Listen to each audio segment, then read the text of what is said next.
इसके study point Siliguri में आपका स्वागत है। आपको करना क्या है, प्लेलिस्ट में जाना है।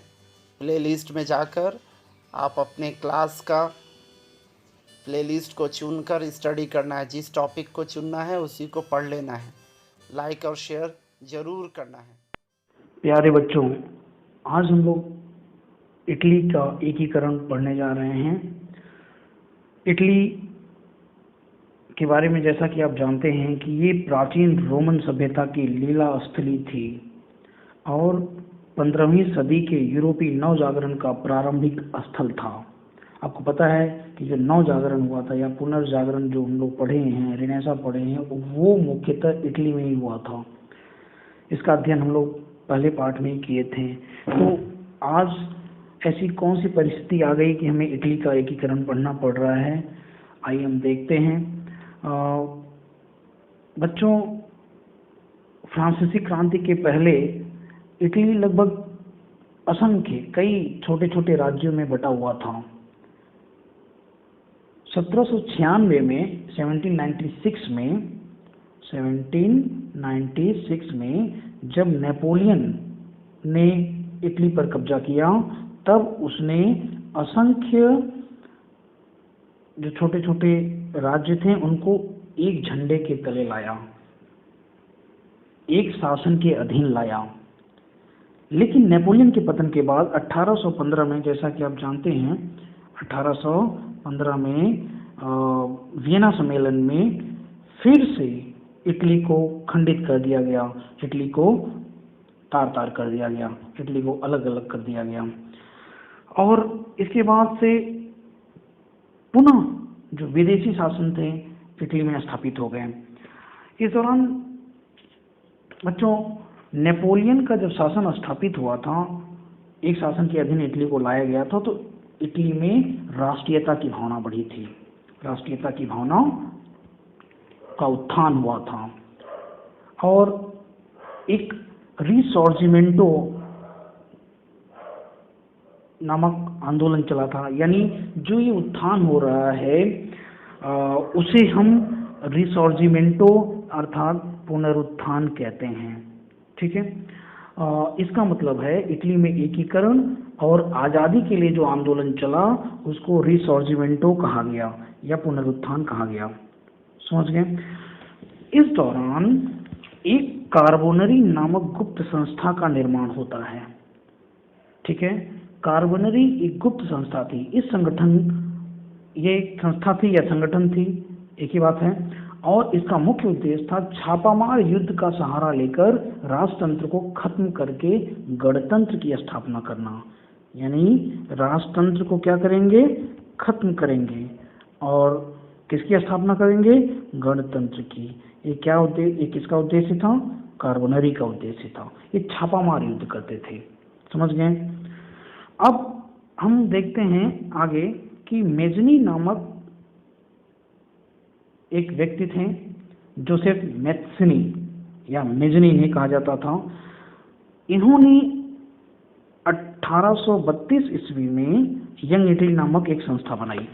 यंग इटली कब बनाई? 1832 में। ठीक है, वास्तव में मेजनी को इटली के एकीकरण का मसीहा कहा जाता है। ये एक दार्शनिक थे, लेखक थे, राजनेता थे और गणतंत्र के समर्थक थे। समझ में आई बात? ये युवा शक्ति का सहारा लेना चाहते थे, नौजवानों का एक संगठन तैयार हो सके, इसके लिए हमेशा तत्पर रहते थे। और इन्होंने इटली के एकीकरण के उद्देश्य से यंग इटली नामक संस्था का निर्माण किया था। युवाओं को उन्होंने काम दिया था कि गांव-गांव, शहर-शहर में जाकर देश प्रेम, राष्ट्र प्रेम और इटली के अतीत के गौरवपूर्ण गाथाओं को फैलाएं, उसका प्रचार करें। ये मेजनी का मुख्य उद्देश्य था। छात्रों, अब हम आते हैं काउंट काबूर के बारे में। इनका भी इटली के एकीकरण में एक महत्वपूर्ण योगदान था। काउंट काबूर ये प्रधानमंत्री इन्हें बनाया गया किसके द्वारा? राजा विक्टर इमैनुअल के द्वारा। प्रधानमंत्री कहाँ के थे ये? पिडमंट सार्डिनिया ये अलग अलग इटली के राज्य थे। आई बात समझ में? इटली के ही राज्य थे, लेकिन बहुत ही प्रभावशाली, बहुत ही उन्नत और विकसित या मजबूत राज्य थे। समझ में आई बात? काउंट काबूर ने इटली के एकीकरण को अंतर्राष्ट्रीय सहानुभूति प्राप्त करने के लिए इटली की समस्या को एक अंतर्राष्ट्रीय समस्या बनाने का प्रयास किया। समझ रहे हैं? यानी इटली की समस्या को, उसके एकीकरण की समस्या को, जो वहाँ विदेशी शासन स्थापित है, उसको एक अंतर्राष्ट्रीय समस्या बनाने में बहुत बड़ा योगदान काउंट काबूर का है। इन्हें मौका भी मिला क्रीमिया के युद्ध में, जो 1854 से 1856 ईस्वी तक चला। और इस युद्ध में, क्रीमिया के युद्ध में, काउंट काबूर ने अपना समर्थन इंग्लैंड और फ्रांस की तरफ कर दिया। समझ में आई बात? और जब क्रीमिया का युद्ध 1856 में खत्म होता है, तो उस साल पेरिस शांति समझौता होता है। पेरिस शांति समझौते में इन्होंने इटली की समस्या को सबके सामने रखा, और इसके लिए सबसे जो महत्वपूर्ण जिम्मेदार किसको ठहराया गया? ऑस्ट्रिया को ठहराया गया। यानी जो इटली की दुर्दशा है, उसके लिए जिम्मेदार किसको बताया गया? ऑस्ट्रिया को बताया गया। ठीक है, तो बच्चों अब हम पहला फेज देखते हैं। प्रथम चरण जो है इटली का, वो पढ़ते हैं इटली के एकीकरण का। बच्चों ध्यान दें, लोम्बार्डी और वेनेशिया ये दो राज्य थे, इटली के प्रांत थे। ये किसके अधीन थे? ऑस्ट्रिया के अधीन में थे। ठीक है, अब इस दौरान क्या हुआ कि काबूर ने इंग्लैंड को न्यूट्रल बना दिया, तटस्थ कर दिया, और फ्रांस के साथ एक समझौता किया जिसमें नीस और सेवाय का प्रांत देने का वादा किया गया। समझ में आई बात? अर्थात काबूर ऑस्ट्रिया से युद्ध की पृष्ठभूमि तैयार करने लगे। ठीक है, और फ्रांस के साथ गुप्त समझौता कर लिए। फ्रांस का शासक अभी नेपोलियन तृतीय है, यहाँ पे आएगा अभी। ठीक है, और इंग्लैंड को न्यूट्रल कर दिए। इस दौरान काबूर यानी पिडमोंट, सार्डिनिया और फ्रांस के बीच में समझौता जो हुआ था, उससे ऑस्ट्रिया नाराज था। इसलिए ऑस्ट्रिया ने सार्डिनिया के ऊपर अटैक कर दिया। यहाँ देखिए, ठीक है, ऑस्ट्रिया अटैक सार्डिनिया। तुरंत नेपोलियन तृतीय ने सार्डिनिया की सहायता हेतु सेना भेज देते हैं। ठीक है, और इस दौरान क्या होता है, नेपोलियन तृतीय जब सेना भेजता है तो प्रसा ने ऑस्ट्रिया के पक्ष में युद्ध की धमकी दे दी। तो घबराकर नेपोलियन ने ऑस्ट्रिया से अपनी सेना वापस बुला ली। ठीक है, और 1859 में ज्यूरिख की संधि होती है। ज्यूरिख की संधि के तहत इटली को लोम्बार्डी प्राप्त होता है और वेनेशिया पर ऑस्ट्रिया का कब्जा बरकरार रहता है।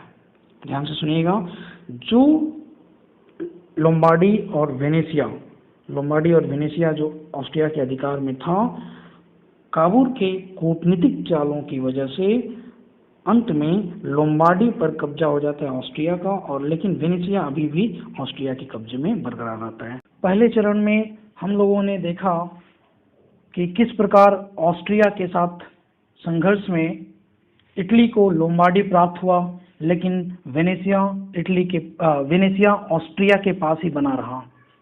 इटली को लोम्बार्डी प्राप्त हुआ और वेनेशिया ऑस्ट्रिया के पास ही रहा।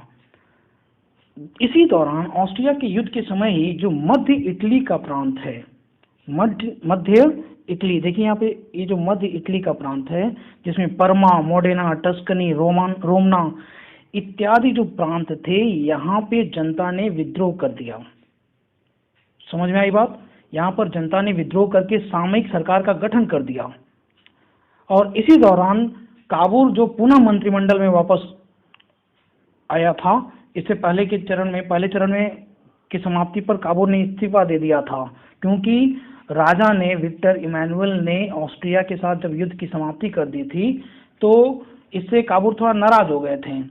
लेकिन पुनः इस दौरान काबूर को मंत्रिमंडल में शामिल कर लिया गया और इन प्रदेशों की जनता के आग्रह पर जनमत संग्रह किया गया और जनता की इच्छा के अनुसार ही इन्हें पिडमोंट, सार्डिनिया में शामिल कर लिया गया। पिडमोंट में शामिल कर लिया गया, अर्थात जो मध्य इटली का जो ये सब प्रांत था, ये द्वितीय चरण में इटली के साथ जुड़ गया। पिडमोंट सार्डिनिया के साथ जुड़ गया। तो इस तरह से द्वितीय चरण में इटली का मध्य प्रांत का एकीकरण संपन्न हुआ। तृतीय चरण में बच्चों हम जाने से पहले एक गैरिबाल्डी, जिस प्रकार की इसके पहले के चरणों में हम लोग मेजनी के बारे में पढ़े, काबूल के बारे में पढ़े, ठीक तृतीय चरण में गैरिबाल्डी नाम का एक व्यक्ति बहुत ही महत्वपूर्ण हो जाता है। 1807 से 1882 तक इनका जीवन काल है और ये गुरिल्ला युद्ध में माहिर था। गैरिबाल्डी एक महान देशभक्त था जो गुरिल्ला युद्ध में माहिर था। ये मेजनी के यंग इटली का सदस्य भी था, उससे बहुत प्रभावित था। आई बात समझ में। और गैरिबाल्डी के समय के बारे में बच्चों जान लीजिए कि ये इसको गिरफ्तार कर लिया गया था, तो ये अमेरिका भागकर चला गया था। गिरफ्तार क्यों किया गया था? क्योंकि पिडमोंट के नाविकों को विद्रोह करने के लिए उकसाया था। ठीक है। अमेरिका में जाने के बाद उसने स्वयं सेवकों की एक सेना तैयार की और रोम के राज्यों पर, रोम के क्षेत्रों पर, वहां पर आकर के प्रांतों को जीत करके गणराज्य की स्थापना कर ली। ठीक है। फिर उसने वेनेसिया पर आक्रमण किया, लेकिन फ्रांस और ऑस्ट्रिया की संयुक्त सेना का वो मुकाबला नहीं कर पाया। ठीक है। इसी समय उसकी पत्नी की मृत्यु हो जाती है और वो फिर वापस अमेरिका चला जाता है। अमेरिका की दूसरी यात्रा में खूब धन कमाता है वो, और फिर स्वदेश लौटकर पिडमोंट के समीप केप्रा द्वीप खरीदकर वहां खेती वगैरह करने लगा। लेकिन उसके मन में एक सपना था कि हम इटली का एकीकरण करेंगे। ठीक है। उसके अंदर वो देशभक्ति अभी भी जिंदा थी। तो काबूल की सलाह पर उसने एक स्वयं सेवकों का संगठन बनाया था, रेड शर्ट, जिसको लाल कुर्ता कहते हैं। इन स्वयं सेवकों की बदौलत वो क्या करता है, पिडमोंट के राजा इमैनुअल द्वितीय के नाम पर सिसिली पर आक्रमण कर देता है। ठीक है। और अंत में नेपल्स और सिसिली पर वो विजय भी प्राप्त कर लेता है। समझ गए। इस दौरान क्या होता है कि विक्टर इमैनुअल रोम को छोड़कर पोप के राज्यों पर विजय प्राप्त कर लेता है, लेकिन पोप के राज्यों पर विजय प्राप्त करता है रोम को छोड़ करके। ठीक है। ये सारे राज्य विक्टर इमैनुअल द्वारा विजय कर लिए जाते हैं, जीत लिए जाते हैं, सिर्फ और सिर्फ रोम को छोड़कर। रोम अभी भी बाहर है। आई बात समझ में। इस तरह से वेनेसिया और रोम को छोड़ करके समस्त इटली का एकीकरण हो जाता है। ठीक है। यहाँ पे बच्चों ध्यान दीजिएगा कि जब गैरिबाल्डी ने सिसिली और नेपल्स पर विजय प्राप्त की थी, तो इन प्रांतों को विजय करने के उपरांत राजा विक्टर इमैनुअल को सुपुर्द कर दिया था इसने। ठीक है। यानी इटली के अभी जो राजा हैं वो विक्टर इमैनुअल बने हुए हैं। ठीक है। अब आते हैं बच्चों चतुर्थ चरण पर। चतुर्थ चरण में आप जान लीजिए वेनेसिया और रोम, ये देखिए दो जो प्रांत हैं, वेनेसिया और रोम, ये अभी भी इटली से बाहर हैं। वेनेसिया पर प्रभाव ऑस्ट्रिया का है और रोम पर प्रभाव फ्रांस का है। ठीक है। चतुर्थ चरण में हम इटली का एकीकरण पढ़ रहे हैं, लेकिन बच्चों ध्यान रहे, इटली का एकीकरण जब हम पढ़ रहे हैं तो जर्मनी का भी एकीकरण इस संदर्भ में, इसमें एक महत्वपूर्ण पहलू ला देता है। प्रसा एक राज्य था। प्रसा जर्मनी के एकीकरण का नेतृत्व कर रहा था और वहां के नेता थे बिस्मार्क। कौन थे? बिस्मार्क, जिनकी लौ एवं रक्त की नीति हम आगे पढ़ेंगे जर्मनी के एकीकरण में। तो इस दौरान इटली के एकीकरण में जर्मनी का एकीकरण की जो घटनाएं हो रही थी वो काफी महत्वपूर्ण हो जाती हैं। ठीक है। अब ध्यान से देखिएगा, जब आप और क्या नाम है, वेनेसिया का जहां तक बात है, ये ऑस्ट्रिया के अधीन था। अब जर्मनी भी अपने एकीकरण में ऑस्ट्रिया के साथ युद्ध की तैयारी कर रहा है। जर्मनी यानी प्रसिया भी एकीकरण के लिए ऑस्ट्रिया के साथ युद्ध की तैयारी कर रहा है। इसी दौरान प्रसा के जो चांसलर थे बिस्मार्क, इटली से संपर्क स्थापित करते हैं और वो कहते हैं कि जब जर्मनी और ऑस्ट्रिया यानी प्रसा और ऑस्ट्रिया के बीच में युद्ध होगा, देखिए ध्यान से, प्रसा और ऑस्ट्रिया के बीच में युद्ध होगा, तब इटली वेनेसिया पर आक्रमण करके उस पर कब्जा कर ले। और यही होता ही है। 1866 1866 ईस्वी में प्रसा ऑस्ट्रिया का युद्ध शुरू हुआ तो इटली ने वेनेशिया पर आक्रमण कर दिया। यहाँ देखिए वेनेशिया पर इटली ने आक्रमण कर दिया और इस पर कब्जा कर लिया। ठीक है, ऑस्ट्रिया पराजित हुआ और संधि हुई। संधि जो है वो उसमें निर्णय हुआ कि वेनेशिया इटली को सुपुर्द कर दिया जाएगा। ठीक है, और इस तरह से इटली का जो चतुर्थ चरण था उसका चतुर्थ चरण का एक फेज समाप्त हुआ। अब नेक्स्ट फेज क्या है इसमें देखिएगा ध्यान से।